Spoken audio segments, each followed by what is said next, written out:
এরপরে উযাইর আলাইহিস সালামকে নিয়ে নগরের মধ্যে অনেক কথাবার্তা শুরু হয়ে গেল, বিভিন্ন ধরনের কথা বলা শুরু হয়ে গেল যে উযাইর এত বিরাট ক্ষমতা, এত বিরাট ক্ষমতা।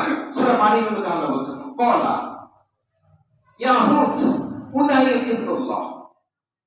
এতই তারা বিস্মিত হয়ে গেল যে উযাইরের এই ফিরে আসাকে কেন্দ্র করে তারা বলল যে নিশ্চিতভাবে এই উযাইর আল্লাহর পুত্র, না হলে এটা হয় অজ্ঞ মানুষের চিন্তা ভাবনা এরকমই হয়ে গেল। আমরা কি এটা স্বাভাবিকভাবে বলতে পারি না যে 100 বছর পর কেউ বেরিয়ে এসছে নিশ্চয়ই আল্লাহর পুত্র? এটা তো আমরা তো নবী মুহাম্মদ সাল্লাল্লাহু আলাইহি ওয়াসাল্লামের উম্মত এই কথা বলবো, তাহলে আমরা নিশ্চয়ই তাদের চেয়ে এক ধাপ উপরে হলেও অবস্থান আমরা করতে পারি। এই তখন থেকে পৃথিবীর জমিনে আল্লাহ বলছেন যে দুইজনকে আল্লাহর পুত্র হিসেবে ঘোষণা দিয়েছে মানুষ, এক উযাইর আলাইহিস সালামকে আর এক ঈসা আলাইহিস সালাম।